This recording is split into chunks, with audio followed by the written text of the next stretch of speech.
The sad life of Sarah Jane Newton belonged in a Dickens novel. It started promisingly enough. Sarah married Thomas Holborn in 1840, a local lad who unsurprisingly was a mariner. She was 24 and he was a little younger, 21. They rented a place on Bridge Road, just north of Alfred Square, and North Street and Seagirt. Later they moved round the corner to Bulwark Road. In July 1841 they welcomed their first child, a daughter, Mary Ann. So far so good. The next year, 1842, was difficult for the Newton family. It was in October that Jemima's twins, Sarah's brothers, Isaac Joseph Newton and Joseph Dill Newton, drowned. Working on the same boat, they often sailed together. The family was well aware of the dangers mariners faced. Drowning was an occupational hazard, but the knowledge didn't make the loss easier to bear. Then, in October 1843, Sarah and Thomas welcomed their second child, and they named him James Isaac Joseph Holborn, honouring his dead uncles. James was the grandson Jemima was visiting at Martha's yesterday. Good news turned to bad when later that year the sea claimed Jemima's firstborn, Sarah's older brother James. More tragedy followed in the following year, 1844. Sarah and Thomas's first child, Mary Ann Holborn, died at the tender age of 3. The next year a son, Thomas Robert Holborn, was born. Wisely, when he grew up, he gave up on the sea and became a railway signalman, raising 10 children on a signalman's wage. In 1848 another daughter arrived, and she was named after the first now dead daughter, Mary Ann. An unfortunate name. This Mary Ann didn't last a year. She died in 1849. Sarah was now 33 and worn down by all these births and tragic deaths. Come October 1850 there was a new hope. Another daughter was born and named after 2 living aunties, Maria and Harriet. Baby Maria Harriet Holborn was baptised on January the 17th, 1851 and buried on February the 1st, 1851. It's unfortunate to say it, but this was the final nail in the coffin for Sarah. A year later, on the 8th of February 1852, Sarah died. She was only 35. Her 2 sons survived to adulthood, but sadly her 3 daughters had predeceased her. Within a year her husband remarried. Yesterday, April the 7th, 1861, was Census Day. If I'd called it 3 Foster's Alley, just a street north of Bridge Row, where Sarah and Thomas had first lived, I'd have found Thomas at home, still listed as a boatman, with his second wife, Anne Elizabeth Newton. Thomas, his son by Sarah, now 15, and also a boatman by trade, not yet a signalman, and a daughter, Elizabeth Wheeland, by his second wife, 7 years old, and recorded as a scholar. Also living with them, his widowed mother-in-law, Mary Ann Wheeland. She's my age, 75, and still works as a laundress. Is there no mercy? Jemima continued. The second Mary Ann's death brought Sarah down terribly. In the mornings, after James and Thomas had left for the parochial school on Alfred Square, Sarah just sat down and cried. She moped around all day. It got worse and worse. Then she got talking to her Mary Anns. They were with her, but were not, and I got the idea. I thought I'd start reading David Copperfield with her. My family was grown, so I could go around each day and help her tidy and cook, and then we'd sit and read.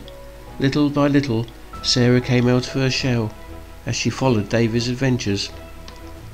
A little more brandy and Jemima began thinking about her daughter named Jemima, the one married to a milkman. My Jemima liked Dickens too. All my children could read and write, you know. Now we were back with David Copperfield. Bigotti and his family and Mr. McCabore, he's the one who spent more than he earned, remember? They all emigrated to Australia. Dickens said Australia was the future, offering lots of opportunity for regular folk. Well, I think my Jemima's family started believing in Dickens. Her boy William was a tailor. He wasn't one to be looking for up a cow's arse all of his life and struggling to make a wage. Oh no. When he married off, he went to Australia and settled in Adelaide. That's the south of Australia. No sooner than he was gone, the rest of the family followed him. Jemima, Richard and the girls, Mary and Sarah. Can't say I blame them. Things are hard here, and there's no good wages here. Gone 5 years now. Jemima returned again to 1850, her time reading to Sarah and caring for her. Sarah had become pregnant yet again. It was a difficult pregnancy and a hard birth. Another daughter. Sarah was fearful for the baby. Her previous girls had died. This baby failed to thrive. Poor Maria, Harriet, lived only 3 months. After she died, my Sarah lost the will to live. I looked after the boys with Martha's help. Little John moved in with Martha and her husband. Remember, you were there yesterday, and he never left. Young Thomas often stayed at the Seagirt. His dad spent a lot of time with James in the Yarmouth packet. There was no consoling Sarah at this time. She faded away. Jemima slumped in her chair. We sat quietly for a while. Jemima dozed and Mary looked back over the last decade. She chatted quietly about the deprivation and despair they had faced. James, her father, drowned off Walmer Castle in 1855. The now widowed Jemima and her unmarried children continued living at 5 Beach Street. Work became ever scarcer for boatmen. Harriet and her husband William moved back in with Jemima. They were ill and coughed a lot, and with little work to go around. William was often the last to get anything. The desperate plight of the Dill boatmen triggered national concern. In the recent past they had been the virtual importance to the country. Now their skills were largely redundant. That's how the scheme to subsidise relocation to New Zealand of young Dill boatmen and their families came about. Jemima lost her last 2 sons, John Henry and Edward Preble, their wives and her 7 young grandchildren, to New Zealand. Mary didn't articulate her sense of resignation and cynicism about the scheme that sent her brothers away on the Mystery in 1858, but I could feel it. The government was exploring the unemployment problem and filling a labour shortage in the South Island with one stroke. Such a neat, easy solution. Not that they wanted mariners, oh no, the folk they really wanted were land labourers, but they took the boatmen anyway. How it hurt, this dismissive attitude. Another thing galled Mary, a religious side issue. The Church of England was in a 4-foot race to populate the South Island with Anglicans. Christchurch and the Canterbury Plains were to be their strongholds. Presbyterians from Scotland were being shipped in substantial numbers to Dunedin and Otago further south. The Scottish situation at home was terrible.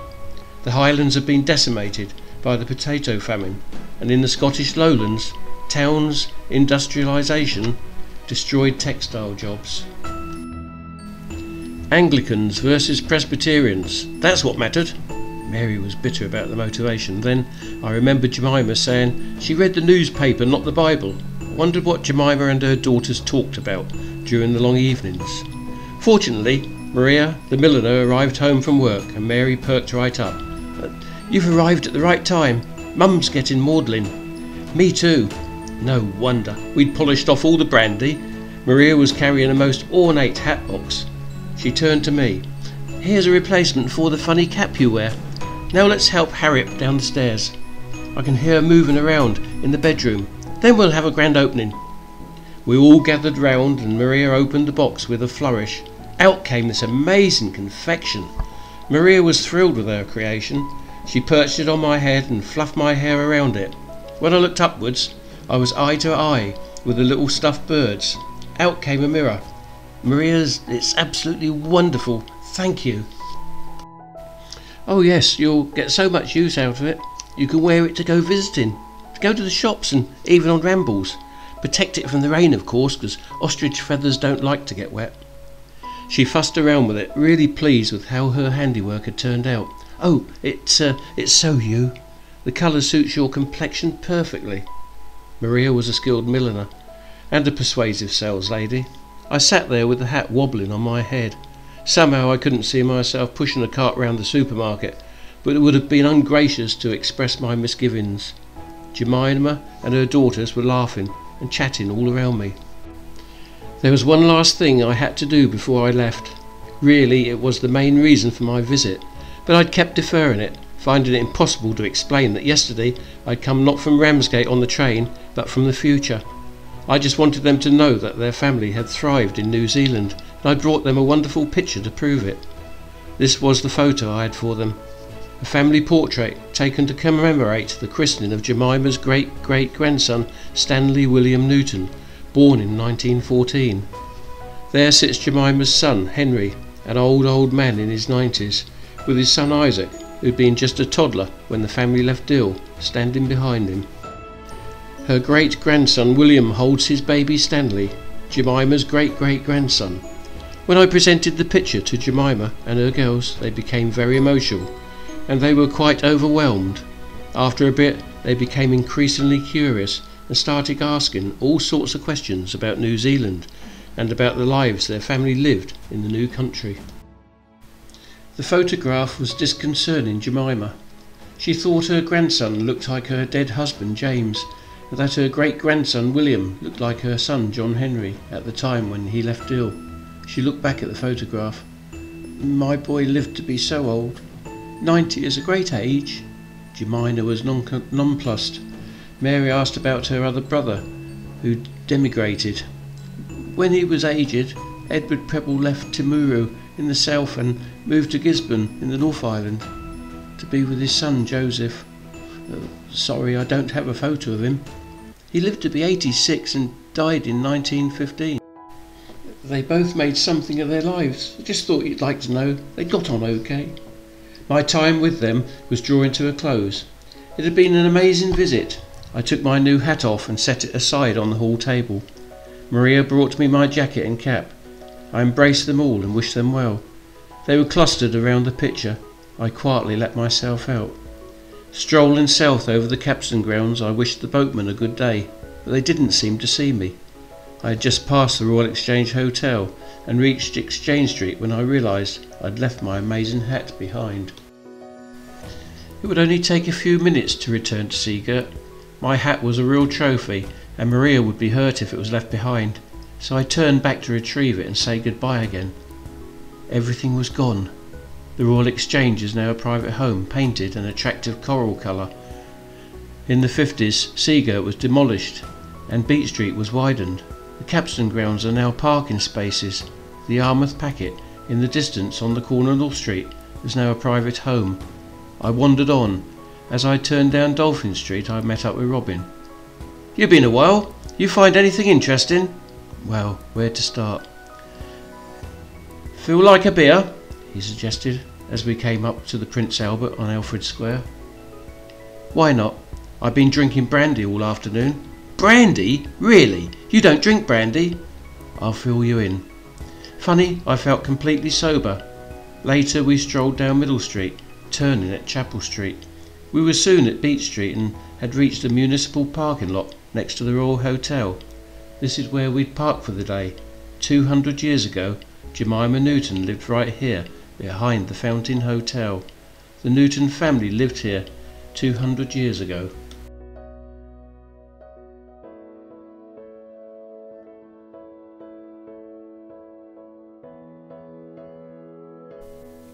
Hello, I'm Pam Newton, and I've been acquainted with my great-great-great-great mother-in-law, Jemima Newton, for about 3 years.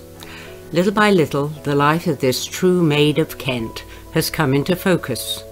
Her Prebble ancestry was first recorded in the mid-1400s, when the Prebbles lived in Barham, Kent. The story you've been listening to is based on the information that I've gathered about Jemima, and it's written as an imaginary day that I've spent with her and the conversations that we enjoyed together on that day, April the 8th, 1861. Women tend to get lost in history. They're simply adjunctive to the lives of their menfolk. I wanted to give a voice to Jemima. She lived her entire married life in Deal, Kent, and lived through interesting but tumultuous times. She nurtured her 11 children to adulthood and managed to make ends meet, even as economic conditions deteriorated and life became increasingly difficult for the Deal boatmen. And when her husband and sons were away at sea, well then, she just waited. She'd look out over the turbulent waters, and she'd hope and pray that they'd make it back to Deal's shores again. We visited Deal on a sunny Sunday in July 2018. We wandered the warren of narrow streets lined with Regency houses. We visited the museum and furthered our research. Then we sat on the shingle beach and looked out over the sea across the downs to the Goodwin Sands. At the outset of the 19th century, the Deal boatmen were at the pinnacle of their importance to the country. England was at war with France. By the time John Henry and Edward Preble were driven to emigrate to New Zealand in 1858, political and industrial change had sidelined the boatmen and left them in dire straits, their livelihood in tatters. We wrote this story and want to thank David Scarton for bringing it to life in film and incorporating vintage photographs of Deal that are taken from his large collection. This is a film of life in Old Deal and the part the Newtons played in it. The Newtons prospered and they multiplied prolifically in New Zealand.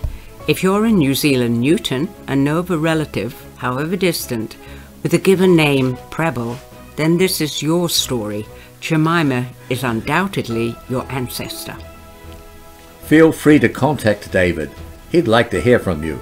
And by the way, go and visit Deal. It's history, it's unique and fascinating. Just go to Deal.